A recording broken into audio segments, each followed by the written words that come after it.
పరిశుద్ధ నామానికి మహిమా ఘనతలు కలుగును గాక. మొదటిగా నేను దేవునికి వందనస్తుని, తర్వాత దైవ సేవకులు రత్నరాజు గారు మరి వారి కుటుంబానికి ప్రత్యేకమైన వందనాలు. వాళ్ళ అమ్మగారిని చూస్తే అచ్చం మా అమ్మని చూసినట్టే రాజయ్య గారికి ప్రత్యేకమైన వందనాలు తెలియజేస్తున్నాను. నేను 2006 సంవత్సరంలో మాది సొంతం విజయవాడ. నేను చదువుకున్నది నాగార్జున సాగర్ తెలంగాణలో. అక్కడ మా డాడీకి ఏపీఎస్ఆర్టీసీలో ఉద్యోగము. అయితే మేము ప్రభు క్రైస్తవులుగా మారి దేవుడు నన్ను పరిచర్యకు పిలిచిన తర్వాత నాగార్జున సాగర్ని విడిచి నేను బెంగళూరు బైబిల్ ట్రైనింగ్కి వెళ్ళడం జరిగింది. ప్రభు పిలుపు నిమిత్తము నేను విశాఖపట్నం గాజువాక ప్రాంతానికి 2006 సంవత్సరంలో పరిచర్యకు వచ్చాను. ఇలాగనే ఈ సెట్టింగ్ అంతా చూసినప్పుడు నాకు నేను చేసిన కొత్త దినాల పరిచర్య, అప్పుడు నేను తీసుకున్న ఇల్లు 600 రూపాయలు. నాకు అప్పుడు పెళ్ళవలేదు. 600 రూపాయల అద్దెల్లు. అది చాలా పాత ఇల్లు అనమాట. లైన్గా 3 గదులు ఉండేవి. ఒకటో గది అంతా కారిపోతుంది వర్షం వస్తే. 3వ రూమ్ కూడా మొత్తం కారిపోతుంది. మధ్యలో రూమే చాలా సేఫ్గా ఉండేది. అయితే నేను బైబిల్ ట్రైనింగ్ క్లాసెస్ చెప్పేవాడిని. తర్వాత శనివారం ఆదివారం ఆరాధనలో ఇక్కడ మా ఇంట్లోనే ఆరాధన జరిగించేవాళ్ళం. అయితే నాకు ఇంకా గుర్తుంది, ఆ ఇంట్లోకి నేను వెళ్ళేటప్పుడు ఫస్ట్ విశాఖపట్నం రాగానే ఆ ఇంట్లోకి వెళ్ళేటప్పుడు నేను గేట్ లోపలికి వచ్చి ప్రార్థన చేశాను. ఏమనంటే, ప్రభువా, ఇంత గొప్ప మహానగరం లాగా ఉంది విశాఖపట్నం, నేను ఎప్పుడు రాలేదు ఇక్కడికి. ఇది చూస్తే చాలా గొప్ప నగరం లాగా ఉంది. మరి ఇక్కడ నేను జీవితాంతం అద్దెంట్లో పరిచయం చేయటమేనా, లేకపోతే కాలు మోపి ఇది నాది సొంతది అని చెప్పుకునే పరిస్థితి నేను ఇస్తావా అని వెళ్ళమన్నా నేను వచ్చాను. అంతే చాలు నాకు అనుకొని ఆ 2 బ్యాగులు తీసుకొని నేను లోపలికి వెళ్ళాను. అయితే అది 2006లో జరిగింది. 2011 ఏప్రిల్ కల్లా నేను ఏ స్థలంలో నిలబడి ప్రార్థన చేశానో 4 సెంట్ల స్థలం అది. ఆ స్థలాన్ని దేవుడు మాకు సొంతంగా కొనుక్కోవడానికి దేవుడు కృప చూపించాడు. హల్లెలూయా. 2011 2020లో అదే ప్లేస్లో మందిరం చేయడానికి దేవుడు కృపించాడు. పరిచర్య చక్కగా జరుగుతుంది. నేను బైబిల్ టీచర్గా, తర్వాత కాపరిగా దేవుడు నన్ను ఉపయోగించుకుంటున్నాడు. అసెంబ్లీస్ ఆఫ్ గాడ్ అనే సహవాసంలో నేను మొదటి నుంచి కూడా పరిచర్య చేస్తున్నాను. మా పాస్టర్ గారు, అసెంబ్లీస్ ఆఫ్ గాడ్ పాస్టర్ గారు, మీకు తెలిసి ఉంటుంది, చార్లెస్ జేకబ్ అని బ్రతికించే వాక్యం అన్న ఎపిసోడ్తోని టీవీలో యూట్యూబ్లో వాక్యం వస్తూ ఉంటుంది. చార్లెస్ జేకబ్ గారు వాళ్ళ డాడీ మా పాస్టర్ గారు. మేము అన్యులుగా ఉన్నప్పుడు మాకు దేవుడు అంటే ఏంటో తెలియదు. విగ్రహారాధన కుటుంబంలో నాకు బాగా గుర్తుంది. ఆయన ప్యాంట్ ఇక్కడ మడించుకొని అందరి దగ్గరికి వచ్చి ప్రార్థన చేసేవాడు. గొప్ప దైవజనుడు. ఇప్పుడు ప్రభు దగ్గరికి వెళ్ళిపోయారు. వాళ్ళ అబ్బాయిలు ఇద్దరు. అయితే ఈ ప్రసంగంలో 2 కూడా నేను కవర్ చేసుకుంటాను. ఒకటి బర్త్డే, రెండోది సేవకుల సహవాసం. రైట్. ఇవన్నీ బహుశా మీకు తెలిసిన సంగతులు అయి ఉంటుంది, కానీ మళ్ళీ ఒకసారి మీకు రిఫ్రెష్గా జ్ఞాపకం చేస్తాను. రైట్. ఆదికాండం 5వ అధ్యాయము చివరి వాక్యాలు 28 నుంచి క్రిందకి చదువుతున్నాను. లెమెకు 182 ఏళ్ళు బ్రతికి ఒక కుమారుని కని భూమిని యెహోవా శపించినందు వలన కలిగిన మన చేతుల కష్టం విషయంలోను మన పని విషయంలోను ఇతడు మనకి నెమ్మది కలుగజేయును అనుకొని అతనికి నోవహు అని పేరు పెట్టెను.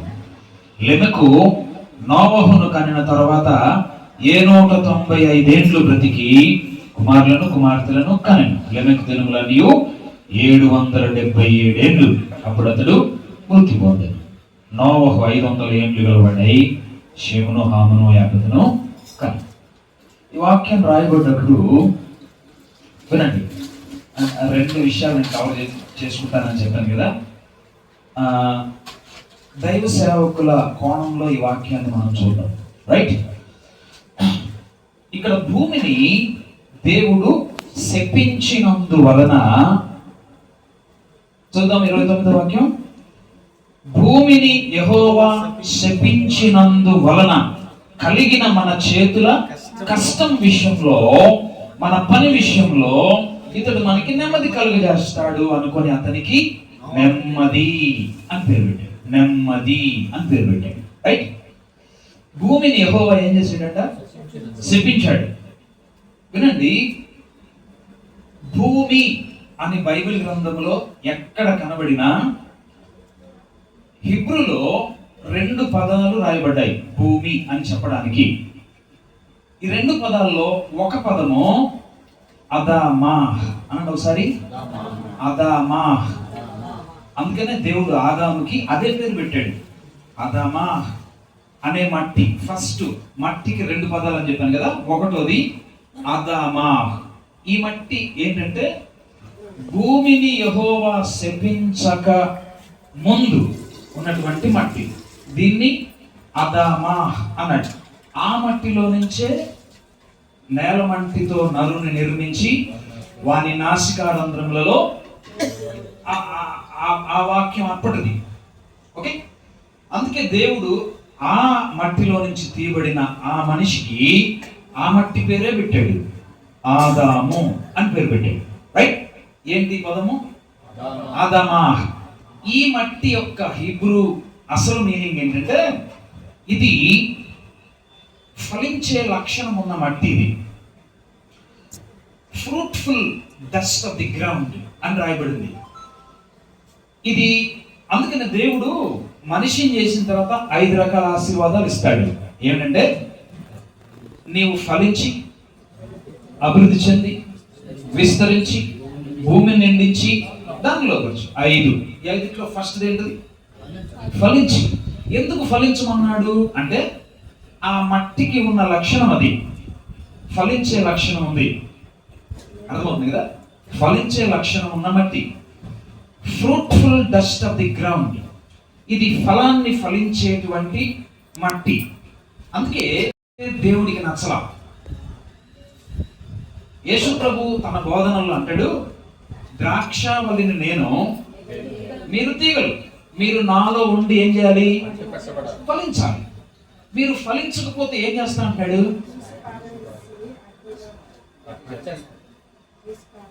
అంతేనా? అర్థమవుతుంది. ఫలించటం అనేది దేవుడు ఆ లక్షణంతో ఉన్న మట్టితో చేశాడు గనుక మనం ఫలించాలి అనేది దేవుడు ఎక్స్పెక్ట్ చేస్తున్నాడు. కొత్త నిబంధనలో మనం చూస్తాం, ఒక ద్రాక్ష తోటలో అంజూరు చెట్టు నాటాడు. ఆ అంజూరు చెట్టుని పైకి వెళ్ళింది, పండ్లు వెతకడానికి వచ్చాడు. 1 సంవత్సరం వచ్చాడు, ఫ్రూట్ లేదు. 2వ సంవత్సరం వచ్చాడు, ఫ్రూట్ లేదు. 3వ సంవత్సరం కూడా వచ్చి చూస్తే ఏం లేదు, ఫలం లేదు. అందుకే యజమానుడికి కోపం వచ్చేసింది. తోటమాలిని పిలిచి ఏమంటున్నాడంటే, భూమి వేస్ట్, చాకిరి వేస్ట్, దీనికి స్థలం వేస్ట్, తీసవతల పడాను. ఫలించకపోతే ప్రభువుకి కొద్ది కష్టమైనట్టుగా మనం చూస్తాం. కనుక మనం ఏం చేయాలంట? ఫలించాలి. మీకు అర్థమవుతుంది ఏం చెప్తున్నాను. బ్యాప్టిస్ట్ జాన్ తన ప్రసంగాల్లో కూడా ఇదిగో గొడ్డలి, చెప్పండి, గొడ్డలి చెట్లు వేర, ఏం చేయకపోతే, ఫలించకపోతే నీ పని ఏంటి? బ్యాప్టిస్ట్ జాన్ అంటే యేసుక్రీస్తుకి బాప్తిసం ఇచ్చే యోహాను యొక్క బోధన అదే, యేసుక్రీస్తు బోధన కూడా అదే. ఇక్కడ ప్రభువు ఆ మట్టితోని ఆ మనిషిని చేశాడు కనుక ఫలాన్ని ఎక్స్పెక్ట్ చేస్తున్నాడు. రైట్, 2వ పదం, 2 పదాలు ఉన్నాయన్నాను కదా. 2వ పదం ఎరేజ్ అనండి. ERETZ, ఎరేజ్ అంటే అర్థం ఏంటంటే భూమిని యెహోవా శపించిన తర్వాత గచ్చ పొదలు, మొండ్ల పొదలు మొలుస్తాయి అని చెప్పాడు కదా. అప్పుడు చేసినటువంటి ఈ భూమి అనే పదానికి ఇచ్చిన హిబ్రూ ఎనాలిసిస్ ఇది. ఒకటోదేమో మనిషిని మట్టితో చేశాడు. చూడండి, మనిషిని మట్టితో చేశాడు దేవుడు. హల్లెలూయా. అందుకే ఎందుకు కీర్తనలు అంటాడు, దేవా నీవు మనుష్యుని జ్ఞాపకము చేసుకొనుటకు అదే పాటివాడు. ఓకే, మనిషిలో అంటే ఈ నేల మట్టిలో ఎన్ని ఖనిజ పోషకాలు, ఎన్ని మినరల్స్, ఎంత సంపద ఉంటుందో మనిషి బాడీలో కూడా అంత సంపద ఉంటుంది. ఓకే రైట్, ఇంకా నేను ముందుకెళ్ళను, నాకు టైం చాలా తక్కువ ఉంది. రైట్, రెండో పదం ఏంటిది, ఎరేజ్. అంటే భూమి దాని సారమునిక ఏవదో. రెండోది, ముళ్ళ పొదలు గచ్చ పొదలు మొలుస్తాయి, నువ్వు వాటిని బాగు చేసుకోవాలి. నీ ముఖం మీద నుంచి చెమట కార్చి నువ్వు భూమిలో నుంచి పండించుకొని తినాలి. అంతేనా? ఆదాంతో చెప్పింది ప్రభు. ఎలగొట్టేసే ముందు ఏం చెప్పాడు? ఇవన్నీ చెప్పేసి ఎలగొట్టేసాడు అక్కడి నుంచి. రైట్, ఇది రెండోది. ఇక్కడ చదివినటువంటి వాక్యంలో 29లో భూమిని యెహోవా శపించినందు వలన మన చేతుల కష్టార్జితంలో మన పని విషయంలో ఇతడు మనకి నెమ్మది కలుగజేస్తాడు. రైట్, భూమి అని చెప్పినప్పుడు ఇలాంటి మాటలు ప్రభు చెప్పాడు. సో దైవ సేవకులంగా ఇక్కడ మనకు ఒక మెసేజ్ ఉంది, జాగ్రత్తగా విందాం. ఏంటంటే కొన్ని వాక్యాలను చదువుతాను చూడండి. ఈ భూమి అనేది మీరు మనసులో పెట్టుకోండి. కొన్ని వాక్యాలు కూడా నేను చదువుతాను. Come to the first chapter. 11 వచ్చిన చదువుతారు ఎవరైనా? 1:11. ఎస్, దేవుడు చూడండి, మనం చాలా గూడ్స్ బండి లాగా వెళ్దాం. ఓకేనా? దేవుడు గడ్డిని విత్తనములిచ్చు చెట్లను భూమి మీద ఎక్కడెక్కడ భూమి మీద తమ తమ జాతి ప్రకారము తమలో విత్తనములు గల ఫలమిచ్చు ఫలవృక్షములను భూమి మొలిపించునుగాక. దేంతో మాట్లాడుతున్నాడు? వినండి, ఎవరితో మాట్లాడుతున్నాడు? ఏమని? గడ్డి, వృక్ష ఫలాలు, విత్తనములు ఇచ్చేటువంటి చెట్లు, ప్రతి జాతిని భూమి మొలిపించునుగాక. భూమి నువ్వు మొలిపించు అన్నాడు. ఇప్పుడు చూసారా, చెట్లు, మొక్కలు, గడ్డి పూలు ఇవన్నీ దేంతో కనెక్ట్ అయి ఉంటాయి? ఆ చెట్టు కనుక కొంచెం ఓవర్ యాక్షన్ చేసి భూమితో నాకేం పని, నాకు భూమితో పని లేదు అని బయటకు వచ్చింది అనుకో, ఏమవుతుంది? దెబ్బ చచ్చిపోతుంది. అవునా?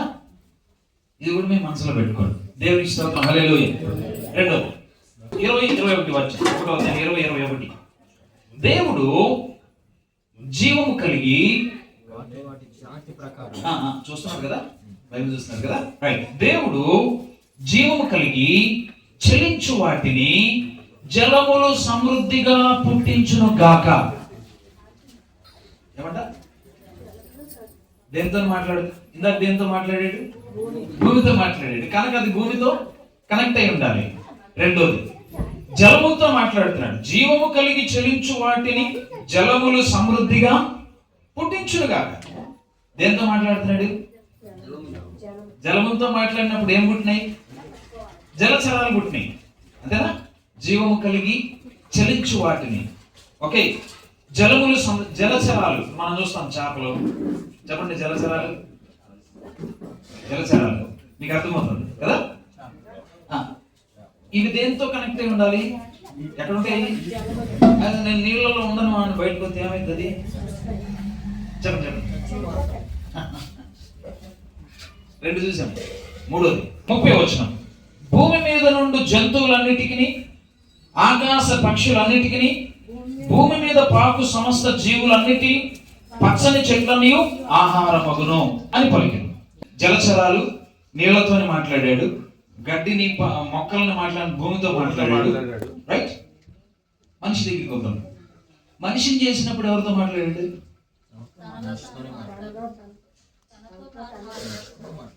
తనలో తాను అనుకున్నాడు. ఏమని? అది కూడా చదువు. దేవుడు మన స్వరూపము ఎవరితో మాట్లాడుకుంటున్నాడు? ఆయనకు ఆయనే. అంతేనా? అంతేనా? ఆయనకు ఆయనే. మన స్వరూపమందు మన పోలిక చొప్పున నరులను చేయుదము. చూడండి, భూమితో మాట్లాడితే చెట్లు పుట్టినాయి కనుక చెట్టు భూమికి కనెక్ట్ అయి ఉండాలి. జలములతో మాట్లాడినప్పుడు జలరాశులు పుట్టినాయి, జలరాశులు జలములతో కనెక్ట్ అయి ఉండాలి. ఇప్పుడు దేవుడు మనిషిని చేద్దాం అనుకున్నప్పుడు తనలో తాను మాట్లాడుకొని మనిషిని చేశాడు. ఇప్పుడు మనిషి ఎవరితో కనెక్ట్ అయి ఉండాలి? అది మనం గమనించాల్సింది. హల్లెలూయా. ఎందుకు సువార్తనివ్వాలి? ఎందుకు సువార్తను అందించాలి అంటే మనిషి దేవునితో కనెక్ట్ అయి ఉండాలి. కానీ ఆ కనెక్షన్ డిస్కనెక్ట్ అయిపోయింది ఏదైనా తోటలో. అందుకే చెట్టు భూమి కనెక్ట్ అయ్యి లేకపోతే చచ్చిపోతుంది. జలచరములు జలములతో కనెక్ట్ అయ్యి లేకపోతే చచ్చిపోతాయి. ఇప్పుడు మనిషి దేవునితో కనెక్ట్ అయ్యి లేకపోతే ఏమవుతాడు? నిత్య నరకము, నిత్య మరణము అన్నాడు యేసయ్య. అందుకు మనం సువార్తను అందించాల్సింది. ఆయన నువ్వు బ్రతుకో. దీనికి ఒక కులం ముసిగేసేసి, ఒక మతం ముసిగేసేసి పెట్టేశారు. కానీ అందులో ఉన్న విశేషం ఇది. యేసయ్య మాట చెప్పాడు, దేవుడు లోకమును ఎంతో ప్రేమించాడు. సూపర్ అయిన వాక్యం అది. ఎందుకు ప్రేమించాడు?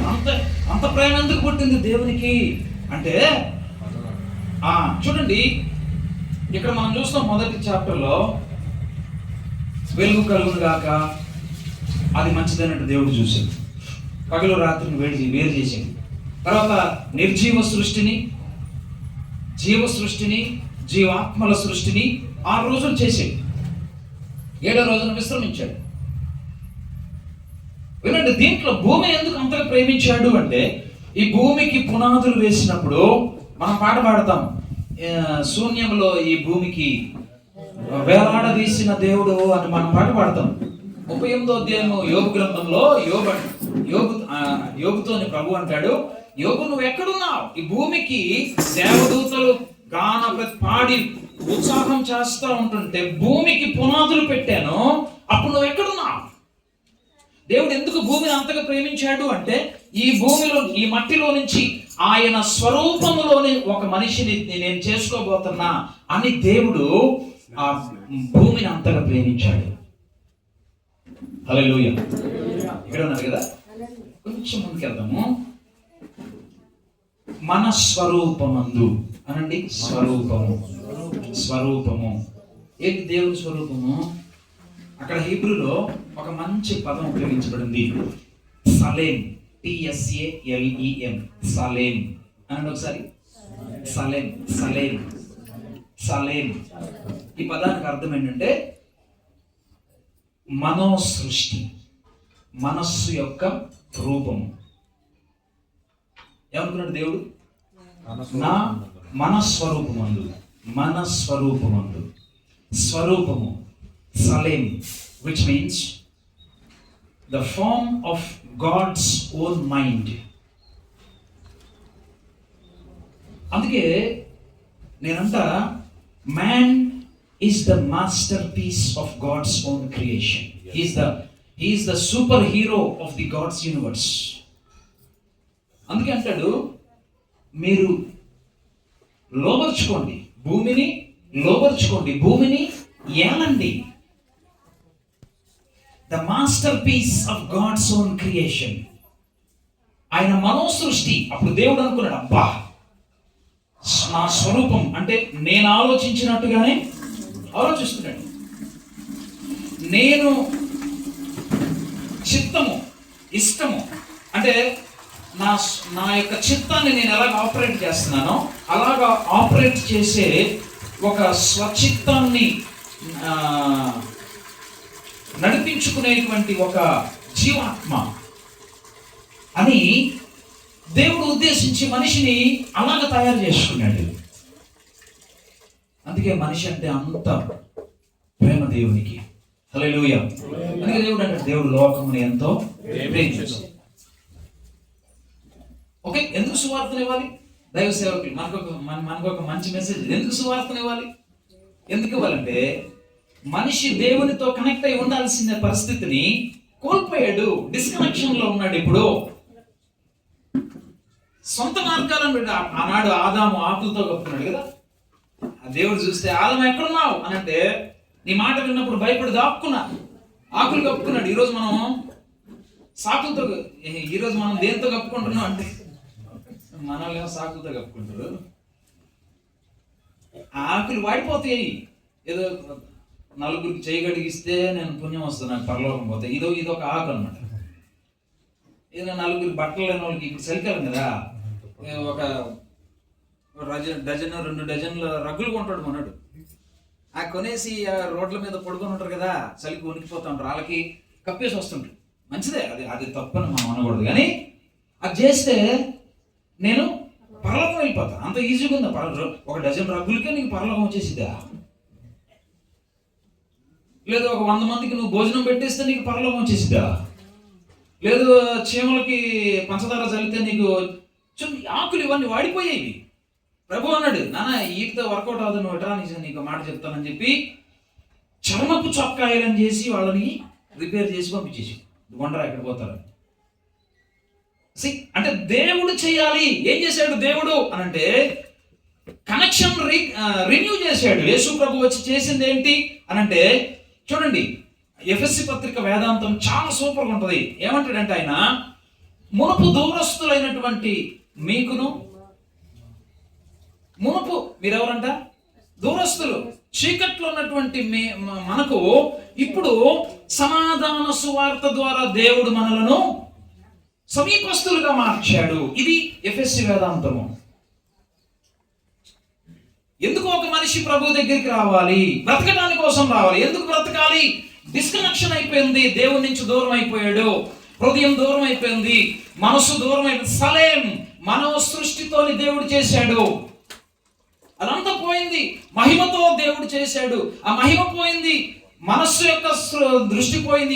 ఇప్పుడు ఇది ఏ సూత్రం కింద ఉన్నాడు అంటే మనిషి, చెప్తున్నా వినండి. అపోస్తలుడు 2 కొరింథీ పత్రిక 4:4 అంటాడు, యుగ సంబంధమైన దేవత అవిశ్వాసులైన వారి మనోనేత్రములకు, ఆ సూత్రం కింద ఉన్నాడు. 2వ సూత్రము పాపం వలన వచ్చు జీతము, ఇది 2వ సూత్రము. 1వ సూత్రము గుడ్డితనం కింద ఉన్నాడు, 2వ సూత్రము మరణము, పాపం వలన వచ్చు జీతం మరణం కింద, ఆ సూత్రం కింద బతుకుతూ ఉన్నాడు. ఇప్పుడు సేవకులంగా మనం చేయాల్సింది ఏంటంటే, ఈ దేవునికి డిస్కనెక్ట్ అయినటువంటి ఈ మనిషిని తీసుకెళ్లి దేవునితో మరలా కనెక్ట్ చేయాలి. హల్లెలూయా. మనందరికి కూడా హ్యాపీ పాస్టర్స్ డే అని అక్టోబర్లో పెట్టారు. నేను అనుకునేవాడిని, ఏరనైనా టీచర్ల దినం ఉంది, ఇంజనీర్ల దినం ఉంది, మరి చిల్డ్రన్స్ కూడా నిన్నగాక ఇప్పుడు జరిగింది కదా ఈరోజు అంటే పురుషుల దినోత్సవం. ఓకే, పురుషులందరికీ పురుషుల దినోత్సవం.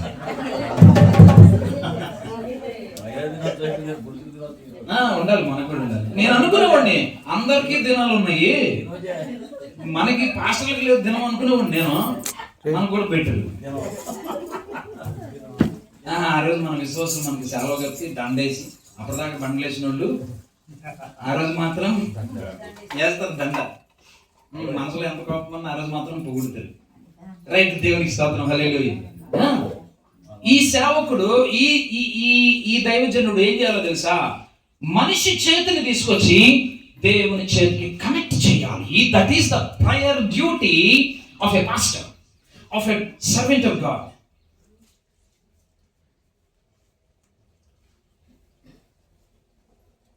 నాతాను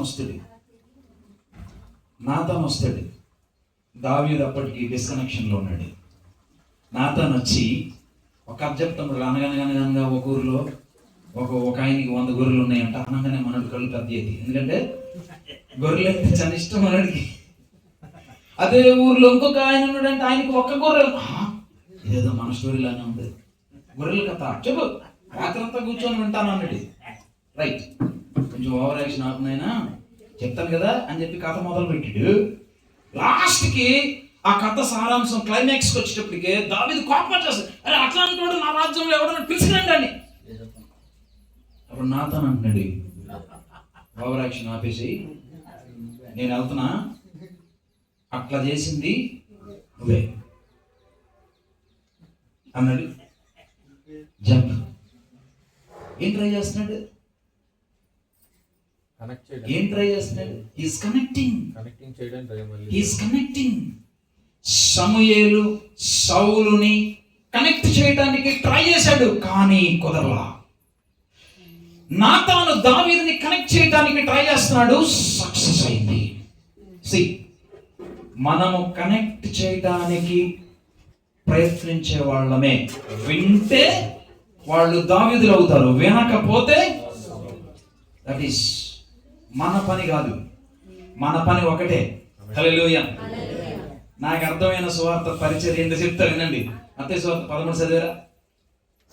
ఇంటికి వెళ్ళి మళ్ళా చదవండి ఒకసారి. చల్లుకుంటే వెళ్తాను, మనోడు పాటలు పాడుకుంటా హ్యాపీగా చల్లుకుంటే వెళ్ళిపోతున్నాడు. ఆ యజమాని పిలిచి, ఓయ్ పాస్టర్, ఏమయ్యా నువ్వు చల్లిన విత్తనాలు ఎక్కడ పడ్డా చూసుకునేది లేదా అని అన్నాడా?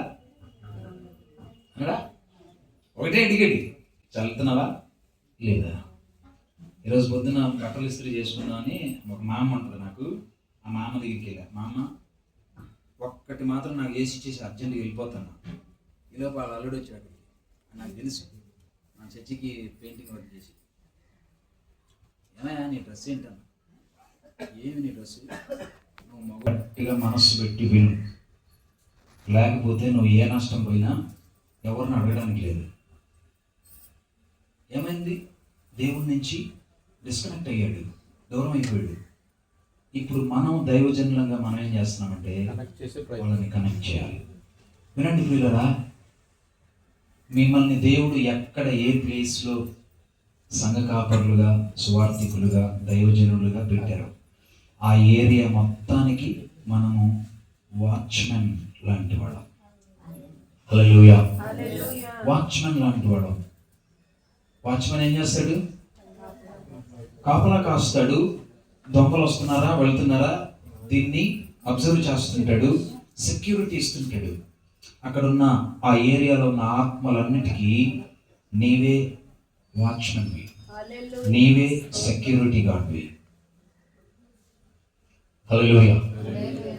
ఇది మనకున్న ఒకటో మెసేజ్. టైం అయిపోతుంది, ముందుకెళ్దాం. రెండోది, మన అబ్బాయి పుట్టినరోజు కదా ఈరోజు. ఇక్కడ 29వ వచనం, భూమిని యెహోవా శపించినందువల్ల కలిగిన చేతుల కష్టం విషయంలోనూ మన పని విషయంలోనూ ఇతడు మనకి నెమ్మది కలుగజేస్తాడు. కొడుకు ఏం కలుగజేస్తాడంట? బాబాయ్ విను, కొడుకు ఇది అంటారు కదా, మనకి పెద్దోళ్ళు కొన్ని పద్యాలు పాడారు, కొన్ని పాటలు. పుత్రుడు పుట్టంగానే ఆనందం కలుగనేలా పద్యం ఒకటి ఉంది కదా. ఇంకోటి కూడా మా పెద్ద ఆయన పాడాడు, పండిత పుత్రుడంట. వినండి, పుత్రులు యెహోవా భూమిని శపించినందువలన కలిగిన నష్టం విషయంలో ఈ పుత్రుడు ఏం చేశాడంట? నెమ్మది కలుగజేశాడంట. హల్లెలూయా. అందుకని అతనికి నోవహ్ అని పేరు పెట్టారు. నిజమే. మీరు వినండి, జలప్రళయానికి ముందు, జాగ్రత్తగా వినండి, జలప్రళయానికి ముందు మానవులకి దేవుడిచ్చిన భోజనం ఏంటి? ఇలా చదివాను, పచ్చని ఆకులు. 29:30 చదవనమ్మా. 1వ అధ్యాయం, ఆదికాండం 1వ అధ్యాయము 29:30. దేవుడు ఇదిగో భూమి మీద ఉన్న విత్తనములనిచ్చి ప్రతి చెట్టును విత్తనమునిచ్చి వృక్ష ఫలములు గల ప్రతి వృక్షమును మీకు ఇచ్చి ఉన్నాను, అవి మీకు ఆహారమగును. ఏంటివంటే అవి? పచ్చని పండ్లు, ఆకుకూరలు అన్ని ఇచ్చాడు. భూమి అందుండు జంతువులన్నిటికీ, ఆకాశ పక్షులన్నిటికీ, భూమి మీద పాకు సమస్త జీవులకును పచ్చని చెట్లన్నీ ఆహారమగును అని పలికెను. ఓకే, వృక్ష ఫలములేమో మనిషికి, పచ్చని చెట్లేమో. వృక్ష ఫలముల్లో ఏముంటాయి? వృక్ష ఫలములు. ఇప్పుడు అది ఉందండి, దాని లోపల ఏముంటది? దాని లోపల ఏముంటది? విత్తనాలు ఉంటాయి. చెప్పండి అమ్మా, మీ అందరు ఇక్కడే ఉన్నారు కదా. కొంచెం నేను బైబిల్ టీచర్ని, నాకు కొంచెం చాదస్తం ఎక్కువ. ప్రతి చిన్నది కూడా నేను గమనిస్తా ఉంటా. రైట్, అందులో విత్తనాలు ఉంటాయి. అది తీసుకెళ్ళి గేదె ముందు పెట్టండి, విత్తనాలన్నీ ఒలుసుకొని తింటారు అది. కానీ మనం ఏం చేస్తాం? అవన్నీ తీసి రీప్రొడక్షన్ చేసుకుంటాం. అవి మరలా నాటుకుంటే అలాంటి చెట్లు 100 వస్తాయి. అవునే కదా? ఈ జ్ఞానం జంతువులకు ఉండదు కదా. అయితే సో ఇప్పుడు దేవుడు మనిషికి అవి ఇచ్చాడు. రీప్రొడక్షన్ చేసుకోండి, వృక్ష ఫలములు అవి ఇచ్చాడు. వినండి, పాయింట్కి వస్తున్నా. నోవహు జలప్రళయానికి ముందు అందరూ ఏం తిన్నారు? ఫలాలు తిన్నారు, ఆకుకూరలు తిన్నారు, కూర మొక్కలు తిన్నారు, చక్కగా ఉంది. అయినా సరే నోవహు కాలంలో దేవుడికి మనుష్యులను చూసి ఎంత కోపం వచ్చిందో తెలుసా? ఎంత కోపం వచ్చింది? చీపురు కట్ట తీసుకున్నాడు, మొత్తాన్ని ఊడ్చేస్తా. ఏంటో చీపురు కట్ట? 40 రోజుల వర్షం, 40 పగల వర్షం, ప్రచండమైన వర్షంతో భూమి మొత్తాన్ని సర్వనాశనం చేసేద్దాం అన్నంత కోపం వచ్చింది. ఏం తిన్నా? ఆకుకూరలు, పండ్లు అవి తిన్నా సరే మనుషుడు దేవునికి అంత కోపం పుట్టేట్టుగా ప్రవర్తించాడు. ఇక మనం తెలుసుకోవాల్సిన సత్యం, నువ్వు తినే దాంట్లో ఏం లేదు.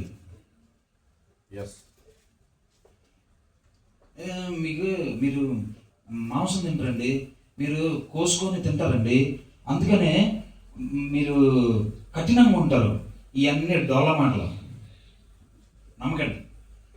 తినే దాంట్లో ఏం లేదు. మనస్సు దేవునితోని కనెక్ట్ అవ్వాలి. అదే అంత ఆకుకూరలు తిన్నా, పండ్లు తిన్నా సరే వాళ్ళ హృదయంలోని ఊహ అంతయు కేవలం ఎల్లప్పుడూ చెడ్డదే అని దేవుడు గుర్తించాడు.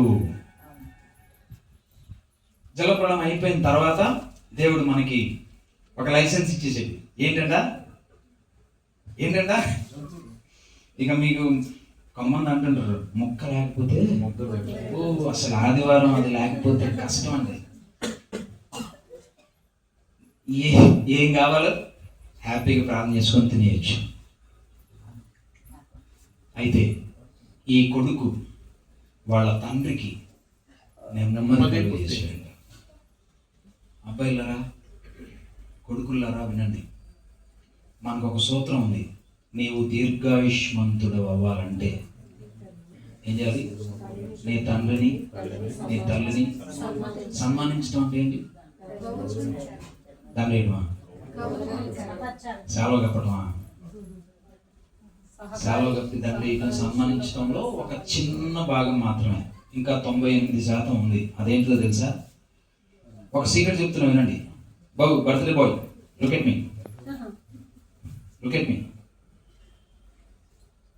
మీ నాన్న, మీ అమ్మ, పిల్లలు ఎంతమంది, యవనస్తులు ఎంతమంది వినండి.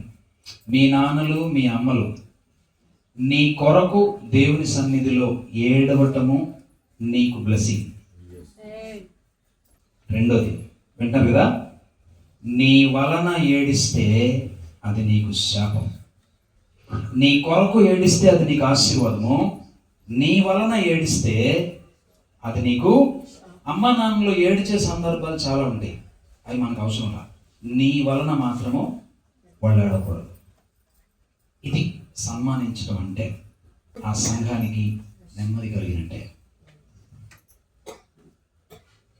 ఇది యవనస్తులైనటువంటి వారికి, ఆడపిల్లలకి, మగపిల్లలకి ఇది ఒక రూల్. చక్కగా వాక్యాన్ని గ్రహించండి, దేవుడు ఏంటో అర్థం చేసుకోండి, ప్రార్థనలో ఉండండి. అమ్మ నాన్నల్ని ఎలా చూసుకోవాలో వాక్యం చూడండి. మీరు ఒక ఫోన్ కొంటే దానికి ఒక మాండేటరీ ఇస్తాడు, మాన్యువల్ ఇస్తాడు. అది ఎలా వాడుకోవాలి తెలియదు, నీకేం చెప్పడం ఎలా వాడుకోవాలి. అందులో పుస్తకం చదువుకొని అంటాడు. మీరు ఒక వాషింగ్ మిషన్ కొనుక్కున్నారు, వచ్చిన క్యాటలాగ్ ఇస్తాడు. మీరు ఒక ఫ్రిడ్జ్ కొనుక్కున్నారు, ఒక క్యాటలాగ్ ఇస్తాడు. ఏంటది? దాంట్లో ఎలా వాడుకోవాలి, అది ఎలా పనిచేస్తుందో దాంట్లో ఉంటుంది. ఇప్పుడు నువ్వు మనిషిగా పుట్టినప్పుడు, ఒక కుటుంబీకుడిగా మారినప్పుడు నువ్వు ఎలా జీవించాలి నీకు మాండేటరీ ఉంది. ఎందుకంటే మనిషి యొక్క నిర్మాణకుడు ఆయనే కనుక నీకు మ్యాండేటరీ ఇచ్చాడు, నీ కేటలాగ్ ఇచ్చాడు, నీ చేతిలో ఎలా బ్రతకాలో ఎలా బ్రతకూడదో ఇచ్చేసాడు. వివాహ వ్యవస్థను ఎవరు కనిపెట్టారు? ప్రభువే కనిపెట్టాడు. వివాహమైనప్పుడు ఎలాగా ఆ మ్యాండేటరీస్ అన్ని దీంట్లో ఉన్నాయి. ఒక కుట్టు మిషన్ కొన్నప్పుడు అది ఎలా వాడుకోవాలో కేటలాగ్ ఇస్తాడు, సూచనలన్నీ దాంట్లో ఉంటే చదువుకోవాలి. అప్పుడు అది ఎలాగ వాడుకోవచ్చో చక్కగా మనకు తెలుస్తుంది. ఇది ఇలా చేయటం వలన నీ తల్లిదండ్రులకి నీవు నెమ్మది కలిగించే వ్యక్తివి. దేవునికి స్తోత్రం.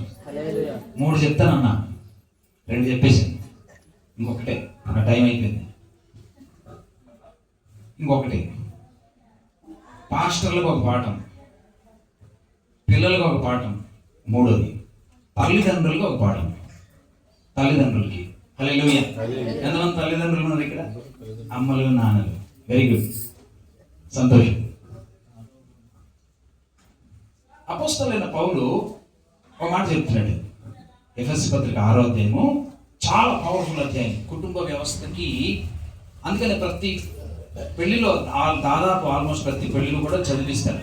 చదువుదాం ఒకసారి 6వ అధ్యాయము ఆఫ్ ఎఫెసీ 6 చదువుదాం. పిల్లలారా ఇది మీకు ధర్మమే. 4వ వచనం చదువుదాం. 4వ వచనం చదువుదాం. తల్లులారా మీ పిల్లలకు కోపము రేపక ప్రభు యొక్క శిక్షలను బోధలను.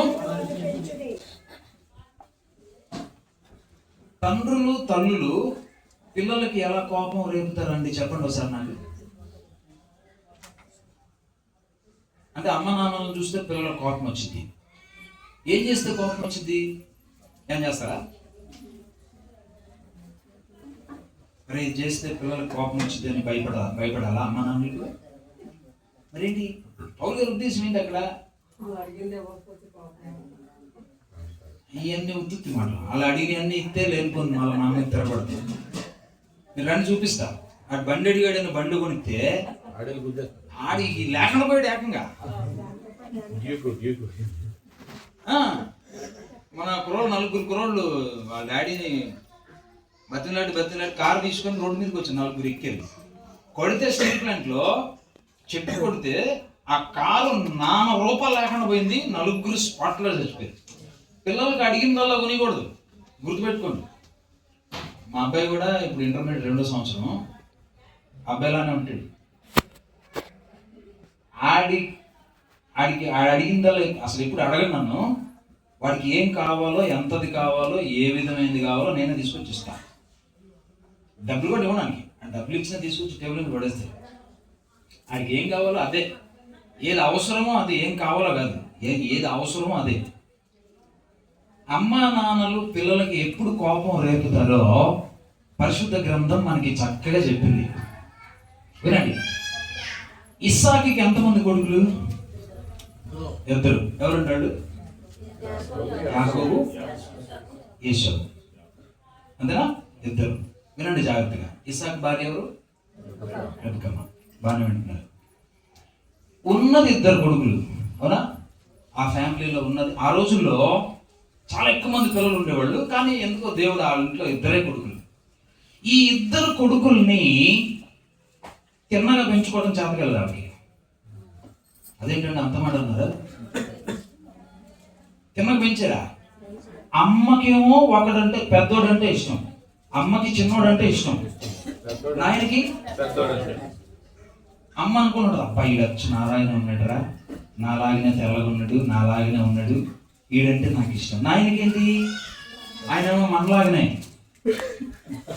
నా ప్రాణమా ఒక మంచి తందూరి ముక్క తినుము, నా ప్రాణమా ఒక మంచి ఫ్రై తినుము.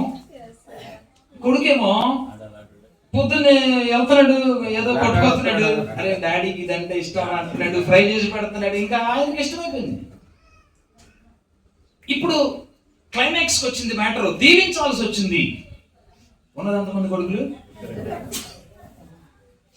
నువ్వు పల్సర్ బండి కొనిలా, ఏదో నెక్సాన్ కారు కొనిలా, ఈ మ్యాటర్లు అసలు ఏం లేవు ఇంట్లో. అరే నాకు పల్సర్ అడిగితే డాడీ చిన్నది ఏదో ఎలక్ట్రికల్ బైక్ కొనిచ్చాడు, ఇట్లాంటిది కాదు మ్యాటర్. అక్కడ దీవించాల్సి వచ్చింది. ఈయనేమో పెద్దోడిని పంపించి దీవిస్తానంటాడు ఈయన. ఈయనేమో అరే ఆడు దీవించబడతామేంట్రా, ఈడు వచ్చి నాలాగా ఉంటాడు అని చెప్పి ఏమో పంపించింది. చూడండి ఇక వాళ్ళిద్దరికి ఎన్ని సంవత్సరాలు ఇక్కడ ఉన్నారా? మీకు ఎంతమంది పిల్లలు నాకు తెలీదు, జాగ్రత్త. మీరే మహమ్మద్ అజరుద్దీన్ కొనిచ్చినట్టు 3.5 లక్షల బండి కొని అవసరంలా. ఇట్లాంటి చోటే అదిగో వాడికి కచ్చీఫ్ కొనిచ్చి నాకు కొనిడా. కచ్చీఫ్ ఎంత అంటే అక్కడ వస్తుంది. నువ్వు 10 రూపాయల 100 రూపాయల మ్యాటర్ కాదు, అదిగో వాడికి ఇచ్చడి.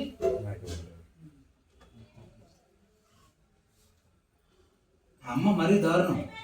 అరే ఆశీర్వాదం అయితే నీ మీదకి వచ్చును గాక, శాపం అయితే నా మీదకి వచ్చును గాక అన్నదా?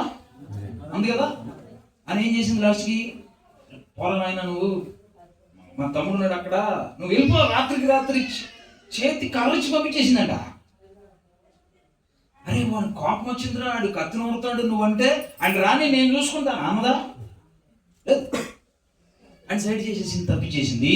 వినండి పిల్లరా, అన్నయ్య పెళ్లి చేసుకున్నది తమ్ముడికి తెలియదు, తమ్ముడు పెళ్లి చేసుకున్నది అన్నయ్యకి తెలియదు. తమ్ముడికి ఎంతమంది పిల్లలు అన్నయ్యకి తెలియదు, అన్నయ్యకి ఎంతమంది పిల్లలు. ఇదే కుటుంబం అంటే. ఎంతమంది పిల్లలు ఆ ఇంట్లో?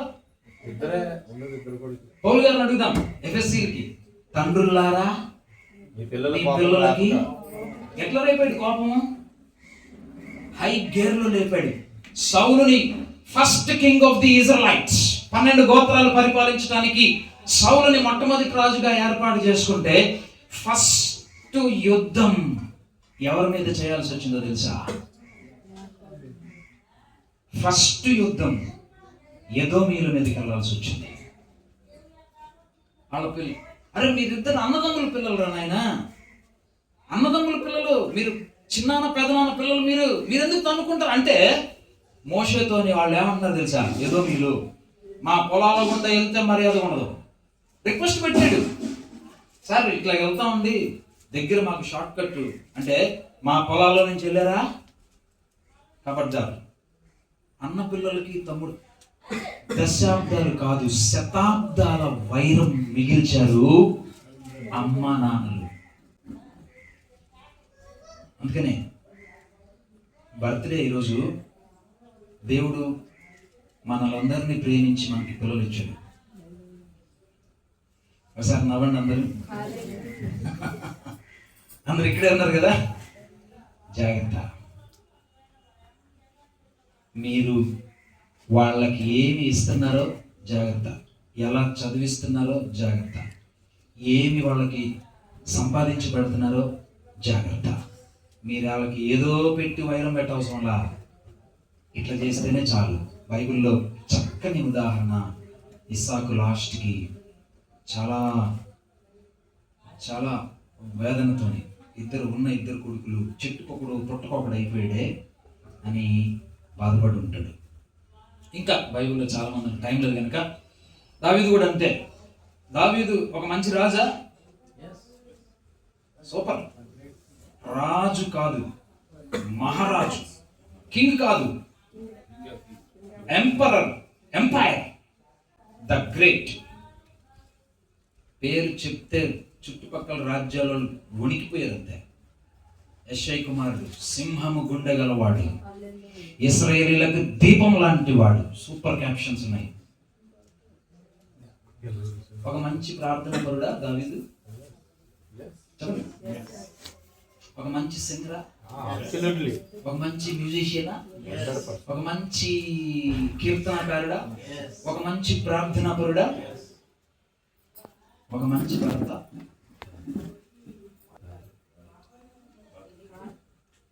చెప్పండమ్మా. ఇప్పుడు ఎస్ ఎస్ ఎస్ అన్నారు. What happened? చచ్చిపోతే వచ్చాడు ఏడవడానికి, ఏడుస్తున్నాడు. ఏమని ఏడుస్తున్నాడు తెలుసా? అబ్షలోమా, అబ్షలోమా, నీకు బదులుగా నేను చనిపోతే ఎంత బాగుండేది.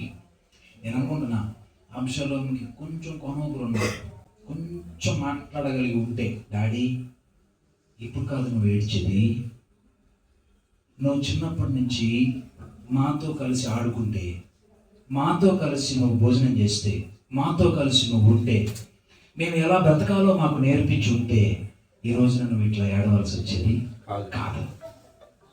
నేను అందుకే చెప్తా, he was a great king, he was a great prayer warrior, great singer, great musician, and yet he was a bad father.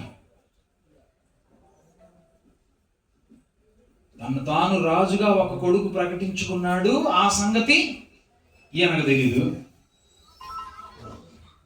అన్న వచ్చి చెల్లిని, అంటే కొడుకు వచ్చి కూతుర్ని రేప్ చేశాడు, అది ఆయన గుండెని పిండేసింది. ఒక మంచి ఫాదరా? నో. అట్లనే ఇప్పుడు చూడండి, యేసు ప్రభు మన పరిశుద్ధ గ్రంథం అంతా చూస్తే యెహోవా అన్న పేరు బైబిల్ గ్రంథంలో ఎక్కువ సార్లు కనబడుతుంది. రెండోది ఎక్కువ కనబడే ఎవరి పేరు తెలుసా? దావీదు పేరు కనబడలేదు. నా హృదయానుసారుడు 13:22 ఉంటుంది. దేవుడు చెప్పుకుంటున్నాడు, నా హృదయానుసారుడు. అండ్ యెట్, అయినప్పటికీ ఎ బ్యాడ్ ఫాదర్, ఎ బ్యాడ్ ఫాదర్. కనుక ప్రియులరా, ఒక మంచి సేవకుడిగా ఉందాం, ఒక మంచి ఫాదర్గా ఉందాం, ఒక మంచి తల్లిగా ఉందాం. కొడుకులు, కూతుర్లు గుర్తుపెట్టుకోండి, ఒక మంచి పిల్లలుగా మీరుండండి. యెహోవా భూమిని శపించినందుకు ఇతడు మనకి నెమ్మది కలుగు చేస్తాడు అనుకొని అతనికి నెమ్మది అని పేరు పెట్టారు. మరి నెమ్మది కలిగించాడా? సూపర్, కలిగించింది. అప్పట్లో అందరూ చెడిపోయారు, ఒక్కడు మాత్రం బైబిల్ రాసింది, నోవహు నీతిమంతుడు, యెహోవా కృప పొందినవాడు. హల్లెలూయా, సూపర్ అయిన ఫిగర్. కనుక అలాగిన దైవాశీర్వాదాలు పొందుదాం. దేవుని కృప మనందరికి తోడై ఉంటుంది కాక. అధ్యక్షుల వారికి మరొకసారి వందనాలు, దైవ సేవలకు వందనాలు, రత్నరాజయ్య గారికి ప్రత్యేకమైన వందనాలు. సమయాన్ని తిరిగి మరలా అధ్యక్షుల వారికి ఇస్తాం. ఇంకా చదవాలనిపించే గ్రంథం ఏదైనా ఉందంటే బైబిల్ గ్రంథం. దీన్ని దేంతో పొలుద్దామన్నా కూడా ఎవరికి కూడా ధైర్యం సరిపోదు. అంత ఉన్నతమైన గ్రంథాన్ని దేవుడు మన చేతుల్లో పెట్టాడు. అందుని బట్టి మనం ఎంతైనా ధన్యులు. సేవకులకు అలాగే తండ్రులకు బిడ్డలకు సరిపోయే వాక్య భాగాన్ని మరి క్షుణ్ణంగా మనకు అర్థమయ్యే రీతిలో దేవుని సేవకులు తనతో పరిశుద్ధాత్మ దేవుడు బయలుపరిచి ప్రతి మాటను బట్టి ఘనత మహిమ ప్రభుకే కలుగుతుంది కనుక అందరూ కలిపించుకున్నట్లయితే ప్రార్థన చేసుకుందాం.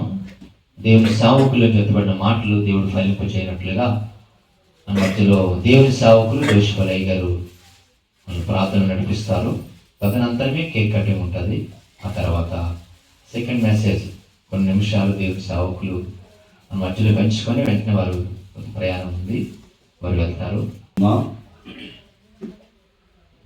మహాపరిశుద్ధుడ జీవాధిపతి జీవం కలిగిన తండ్రి, సకలాశీర్వాదములకు కారణభూతుడ రక్షకుడానికి వందనాలు తండ్రి. ఇంతవరకు నీ దాసులను పెడుతుంది చక్కటి వర్తమానం సేవకులకు, తల్లిదండ్రులకు, బిడ్డలకు ఎట్టి రీతిగా ఉండాలి, ఏ రకంగా ఉండాలి తండ్రి. అనేక విషయాలు ప్రభువా వాక్యానుసారంగా తండ్రి నాయన ఉన్నట్టుగా తండ్రి చక్కగా నాయన వివరించిన విధానం బట్టి నీకు వందనాలు స్తోత్రాలు చెల్లించుకుంటున్నాను. చేస్తున్నందుకు వందనాలు స్తోత్రాలు చెల్లిస్తున్నాను. ఇదిగో తండ్రి, గత సంవత్సరాలలో ప్రభా ఎదురైన ప్రతి ఆటంకం నుండి, అభ్యంతరం నుండి, బలహీనత నుండి, అనారోగ్యం నుండి ప్రభా నీ కుమారుడు కాచి కాపాడు నడిపించే ప్రభు నీకు స్తోత్రాలు. నాయన ఎంతగానో బిడ్డలను చూపించిన కృపను బట్టి నీకు స్తోత్రాలు అయ్యా. దాన్ని పురస్కరించుకొని నీ బిడ్డలు ఇది నన్న ప్రభా నాయన ఈ జన్మదిన వేడుకను జరుపుకొని చుండగా నీ సియోన్లో నుండి ప్రభా నీ దీవెనలు కుమారుడిపై దిగిరానిమ్మని ప్రార్థన చేస్తున్నా. ఇంకా రానున్న దినాల్లో ప్రభు ప్రభా నీకు సంఘానికి తల్లిదండ్రులకు మహిమకరంగా ప్రభా నీ కుమారుడు జీవించగలిగినట్లు నీ గొప్ప సహాయము దయచండి, విద్యలో వెలిగింపచేయండి ప్రభా, గొప్ప ప్రయోజకుడిగా మార్చండి. నీ అందు భయభక్తులు కలిగిన కుమారుడిగా ప్రభా నీ కుమారుడు మీరు ఆశీర్వదించమని ప్రార్థన చేస్తున్నా. ఈ సమయంలో నాయన నీ దాసునిగా దీవిస్తూ ఆశీర్వదిస్తూ ప్రభా నీ కుమారుడిని నీ మెండైనటువంటి దీవులతో నింపమని మహిమ పొందమని ఈ సమయంలో కేక్ కటింగ్ కార్యక్రమం జరిగిస్తుండగా నీ గొప్ప సహాయం దయచేసి మహిమ పొందండి. యేసయ్య నామమున అడుగుచున్నాము తండ్రి, ఆమేన్. ఈ సమయంలో అబ్రహాం 127వ దావీదు కీర్తన చదువుతారు. దేవుని పరిశుద్ధ బైబిల్ గ్రంథం నుండి దావీదు రాసినటువంటి కీర్తనలు 127. యెహోవా ఇల్లు కట్టించని ఎడల దాన్ని కట్టువారి ప్రయాసం వ్యర్థమే. యెహోవా పట్టణమును కాపాడని ఎడల దాన్ని కావలి కాయవారు మేలుకుని వ్యర్థమే. మీరు వేకువనే లేచి చాలా రాత్రి అయిన తరువాత పండుకొనుచు కష్టార్జితమైన ఆహారం తినుచుండుట వ్యర్థమే. తన ప్రియులు నిద్రించుచుండగా ఆయన వారికి ఇచ్చుచున్నాడు. కుమారులు యెహోవా అనుగ్రహించు స్వాస్యమే, గర్భఫలమాయనిచ్చు బహుమానమే. యవన కాలమందు పుట్టిన కుమారులు బలవంతుని చేతిలోని బాణులు వంటివారు. వారితో తన అంబుల పొది నింపుకున్నవాడు ధన్యుడు. అట్టి వారు సిగ్గుపడక గుమ్మములో తమ విరోధులతో వాదించుదురు. దేవుడు తన పరిశుద్ధ వాక్యం దీవించును గాక. ఈ సమయంలో దాని ముందు గురించి అంటే క్యాండిల్ మార్పాస్ గా రెడీగా ఉండాలి.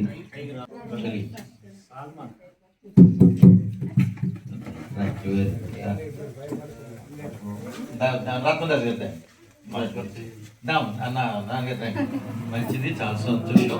తండ్రి యొక్కయు కుమారుని యొక్కయు పరిశుద్ధాత్మ యొక్క నామంలో ఈ కేక్ కటింగ్ కార్యక్రమాన్ని జరిగిస్తున్నాను. కుమారుని దేవుడు బహుగా దీవించి కుమారుడు జీవితంలో గొప్ప కార్యములు జరిగించును గాక. ఆమేన్.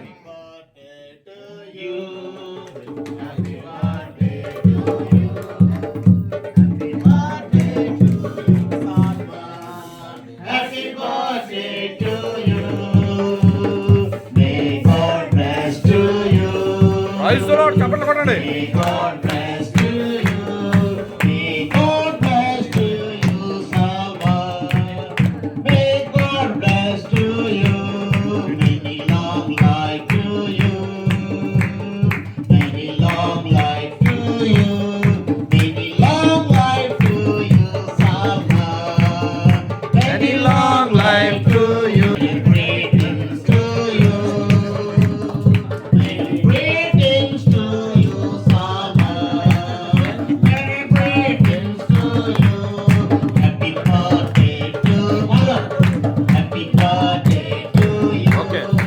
చూడమ్మా. డాడీకి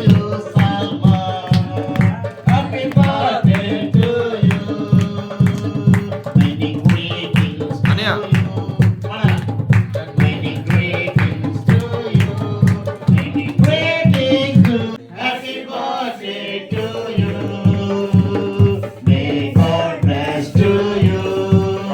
చప్పట్లు కొట్టండి.